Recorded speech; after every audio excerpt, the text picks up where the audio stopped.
Yo!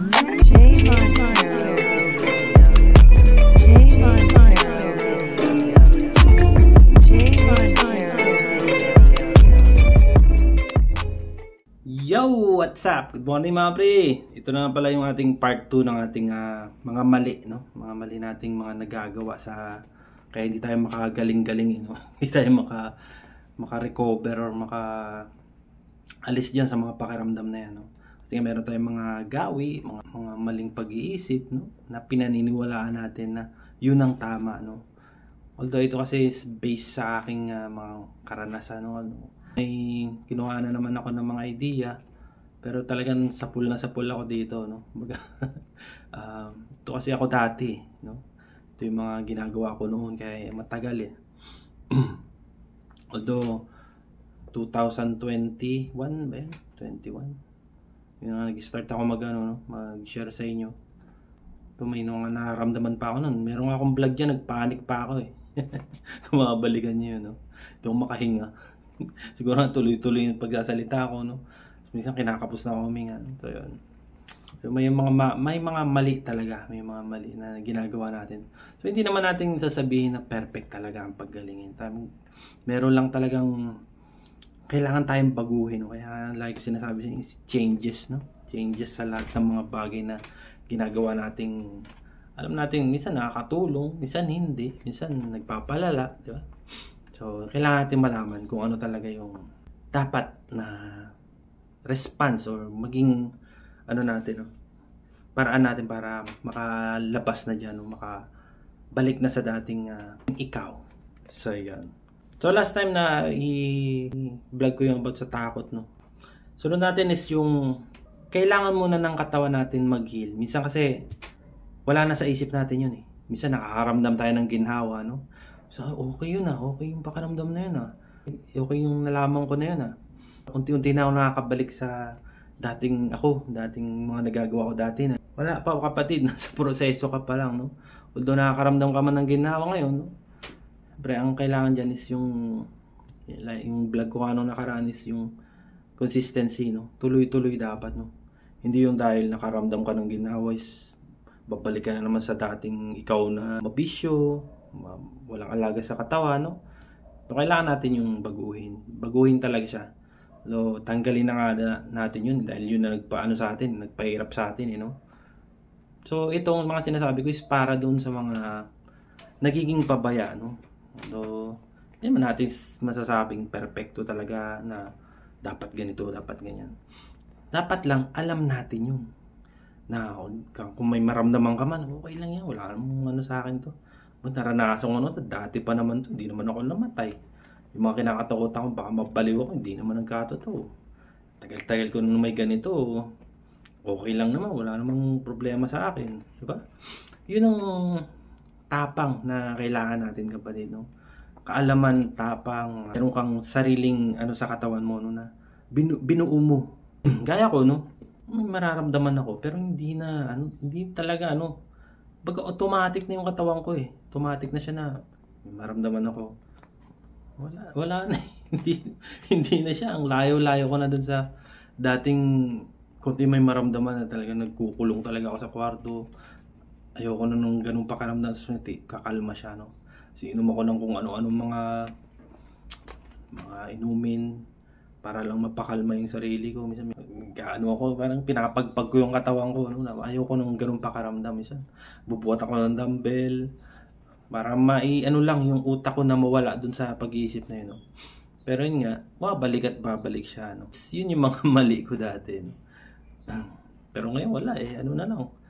So, pag nakakaramdam talaga ako na medyo kakaiba, wala, diretso lang, tuloy-tuloy lang.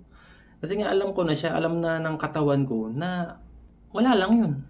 Lang yun, parang susulpot lang siya o dadalaw lang sa'yo, no? Problema nga lang kasi sa iba, na may nararamdaman, is binibigyan nila ng halaga yun. Baga pinapansin, binibigyan nila ng reaksyon yung ganung pakaramdam. Minsan nagsusumbong pa kung kanino, or search na naman, Google na naman, di ba? Yung pakiramdam, tapos dadaling ka na naman sa kung ano-ano, kung saan-saang website, ganyan. So mali yun, no? Yung talagang mahirap na kasi nakasanayan na natin yung gano'n, no? So, yun. So, paano ba ma-normalize yun, yung ganung pakiramdam, no? Yung sa nervous system natin, yung mga ganyang pakiramdam, no? Siyempre, ang lagi ko naman sinasabi, hayaan nyo lang. Although mahirap talaga sa una, no?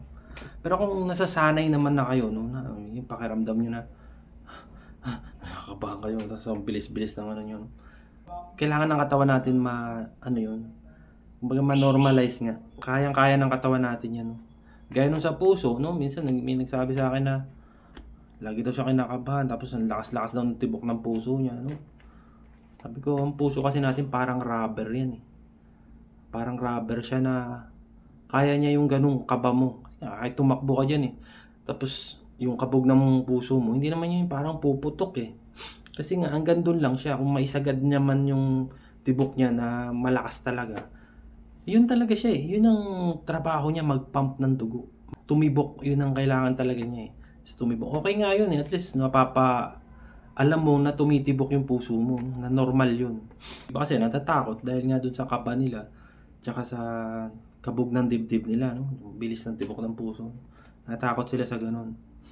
So, pag may takot na, present na yung takot, alam nyo na ang mangyayari. Kakabahan ka lalo, no? Tapos mag-iiba yung pakiramdam mo.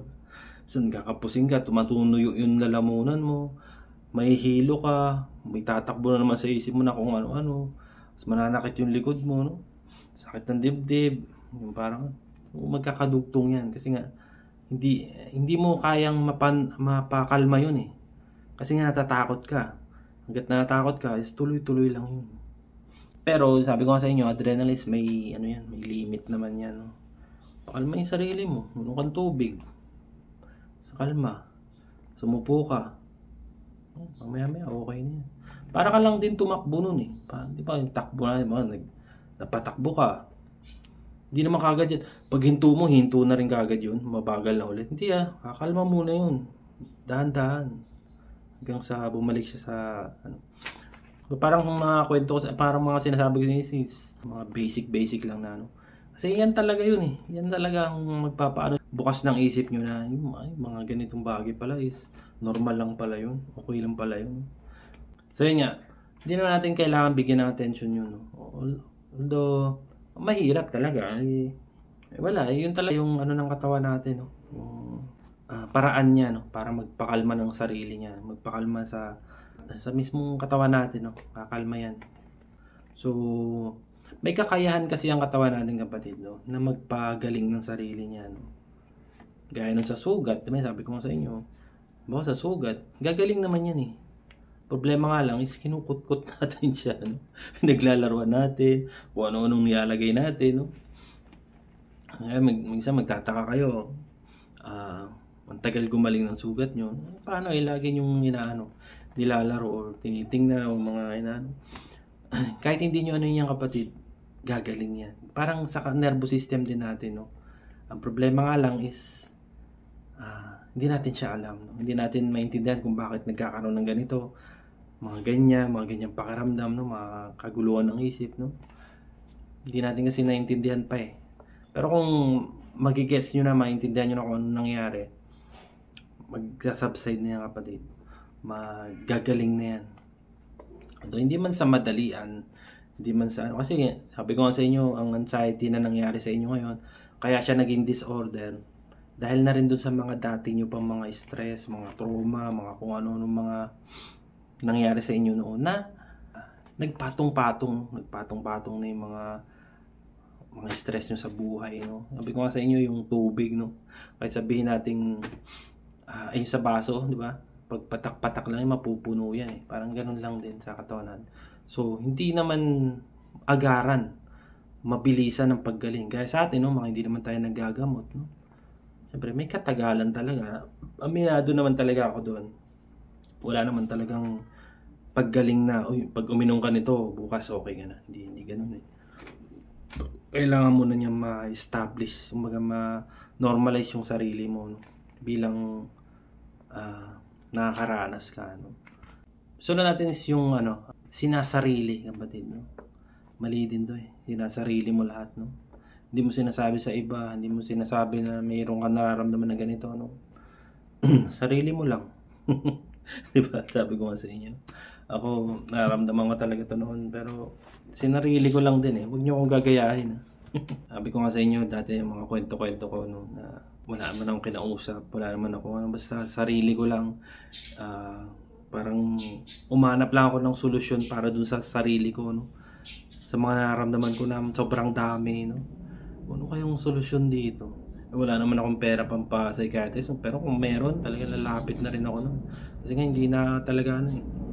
So huwag niyong gawing ano tong video ko, no? Or yung buhay ko, o yung mga na-share ko sa inyo. Huwag niyong gawing dahil si Jay Montero, hindi naman siya nag-talk therapy, hindi naman siya nag-ganon eh. Bakit gumaling siya? Hindi ganon eh. Dumaan din ako sa proseso, kapatid, no? Na nagbasa, na nanood, mga nag-research din talaga ako, no? Tapos nararamdaman ko sa sarili ko na okay yung pakiramdam mo talaga. Tapos kaya nagsimula na ako mag-vlog nun eh, na parang wala na akong nararamdaman. Yung dati kong takot, yung dati kong mga nararamdaman sobrang dami, na wala eh. Hindi ko rin ano eh, dahil nga siguro naintindihan ko na siya, no? So kung kayo man na medyo litong-lito pa kayo, yung dami nyo pa nararamdaman, no? Ang hirap din kasi. Kaya nga itong mga sinashare ko sa inyo is dumaan to sa akin. Mga naisulat ko to, mga na-research ko to noon. No? Hindi man sa gayahin nyo ko, no? Kung ano yung sinimulan ko. Hindi man ganun eh. Ang kailangan nyo lang dito is unawa. No? Unawaan nyo kung ano nangyari talaga sa inyo. No? Marami naman dyan eh. Marami naman papagkukunan ng mga kaalaman eh. Ang problema nga lang is dumadami. No? Sobrang dami na iba-iba. Pero pagdating kasi kay Claro, isa lang eh. Yun lang talaga naging focus ko, yung sinasabi niya na yung mga method niya, no? Yun talaga nagpaano sa akin, nagpaginhawa sa akin, no? Maraming nagko-comment dito sa YouTube, mga foreigner, no? Okay daw sila dun sa sinasabi ni Clerix, no? Yung mga libro niya. Kasi naging okay sila, no? So, napaggastos pa sila ng maraming kaubos pa ng maraming pera, no? Bago nila natuklasan si Clerix, no? Yeah. Sunod natin is yung hindi ka nagpapahinga, no?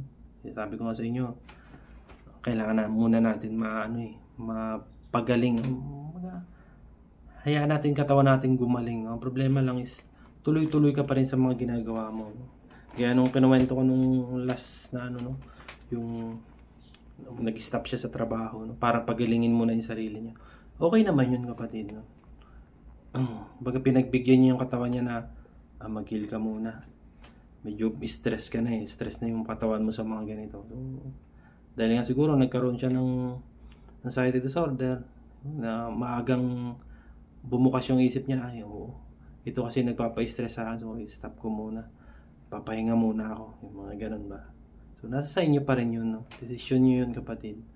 Pwede nyo na may isabay, no? Nagtrabaho nyo talagang stress.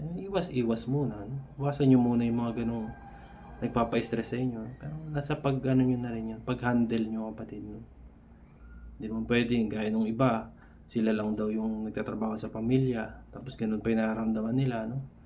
So, nasa pag-handle nyo, kapatid. Nasa tamang paghawak nyo sa time nyo yun, no? Sa mga oras nyo yun. Baka naman galing ang trabaho, pag-uwi mo, ikaw pa yung mag-aalaga ng anak mo, ikaw pa magluluto, ikaw pa. Meron nga meron akong isang subscriber din yata. Yung mag-isa lang siya sa boarding house. Tapos ganun pa yung nararamdaman niya, no? Anong hirap nun. So yun, nasa tamang ano nyo yung kapatid, pag-handle. Yun talaga the best yan. Sunod natin is Google, no? Yan talagang mali talaga yung ginagawa nilang pag-google, no? Dati ko pa naman tong minsan nakakatulong, no? Minsan hindi. Minsan nagpapalala. Dahil nga hindi natin siya maintindihan, no? Hindi tayo lumalapit sa gusto natin sagot kagad, gusto natin meron na kagad response, ganun. Hindi ganun, kapatid eh. Kailangan nyo munang matutunan yun. Hindi pwede yung dahil napanood mo siya okay na. Hindi. Kailangan mo na ma-store muna sa utak mo, mapaniwala mo yung isip mo, no? Nandyan siya sa isip mo palagi. Hindi, mahirap din kasi yung nood ka lang ng nood. Sige, pinanood ko yung ganito. naintindihan ko. Pero hindi mo naman siya sinasabuhay, wala din. No? May maramdaman ka, ganun pa rin yung response mo, di wala talagang mangyayari. Maling-mali yun, kapatid. So, yung Google kasi is dadalhin ka talaga kung saan-saan yan, kapatid. Kung saan pag nag-search ka ng ganito, tapos dudugtungan mo yung mga naramdaman mo, mga simptomas mo, mag-iiba't mag-iiba yan, tataas ng tataas. Ganyan na ganyan ako noon, so maling-mali yun. Ang kailangan mo dyan is ang Google mo, si Claire Wicks na lang. Kung ano yung method niya, no? Kung ano yung mga libro niya, no? Although sa ano kasi wala naman siya libro eh. Kaya dito sa YouTube na to, no? Sa channel ko, no? Nadami akong dinownload, in-upload ng mga video niya, no? Mga talk niya, pinagtatanggal ng YouTube. Meron ako almost 50,000 views na eh. Tinanggal ng YouTube kasi nga bawal yun. Buti nga hindi pa nababantong ano ko eh. YouTube ko eh, no? Bumababa kasi yung mga views, no? Yun, malakas talaga makahatak yun kasi foreigner, Australiano. So, naiintindihan nila yung ganung ano. Meron man mga natira dyan na mga Claire Wicks ko, no? Pero pili na lang, konti na lang, no? So, sunod natin is yung pagsisisi sa sarili, no? Yung lagi mo sinisisi kung ano yung mga nagawa mo noon, no? Wala namang may kagustuhan nun eh. Babalik pa ba natin yun? Kaya mayroon akong mga sinasabi dyan sa community, no? Kung tapos na yun. Mag-focus ka na sa hinaharap ng positibo, no? Mga ganung bagay.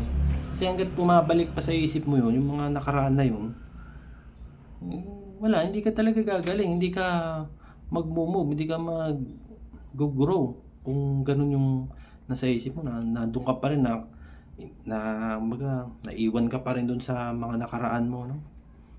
Hindi maling-mali yun, kapatid, no?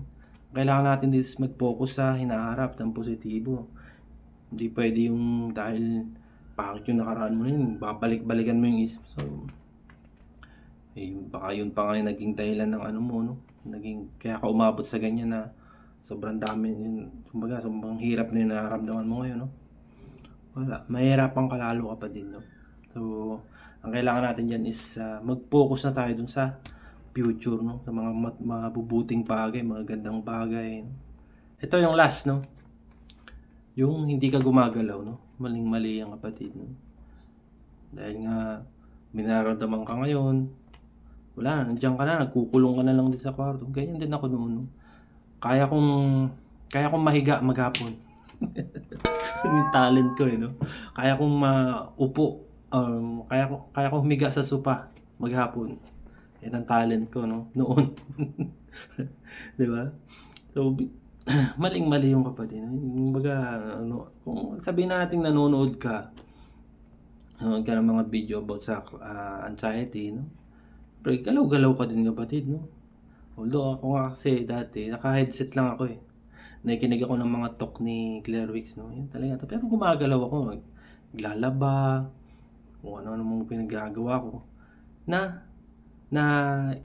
may natututunan ako, no? Kasi nagsimula na ako mag-jogging. Isipin nyo, nagja-jogging ako, pero ang sound trip ko, Claire Wicks. Isipin nyo yun. Minsan naglalakad ako, punta sa palengke, no? Ang sound trip ko, Claire Wicks. Di ba? So, gusto ko kasi, bumaon siya sa isip ko, no? Talagang ma-store siya sa isip ko yung mga sinasabi niya, no? Ay, ganito pala, oo. Minsan, sa duyan, minsan nakaupo ako, nagbabasa ako ng Claire Wicks, kung ano-ano mga ginagawa ko din, mga kinukot-kot ko, no? So, i-stop muna, ipopold ko muna yung libro, so, gagawa muna ako sa bahay. Basta, kung ano yung mga natututunan ko, isa sa buhay natin, no? Kasi, yun talaga ang paraan dun eh. So, isipin na natin, hindi tayo nagagamo. So, kailangan talaga natin mag-effort, kapatid. Effort tayo na itong paraan eh. Dito tayo gagaling eh. So, yun ang dapat nating laging isa sa isip. So, yun lang mga kapatid, no? Sana may nag-gets kayo kahit kaunti sa ating vlog, no? Sana yung mga mali na yan is mabago nyo na, no? Kasi gusto ko talaga makaalis na kayo dyan, no? Gumaling na kayo, no? Makawala na kayo dyan sa mga nararamdaman nyo yan, no? Although madrama tayo ngayon dahil ano yan eh. Hindi natin halos din napapansin yan, yung mga mali na yan eh. Although marami pa mga mali, pero mga sa susunod na lang siguro. So yun lang. Maraming salamat. Adios.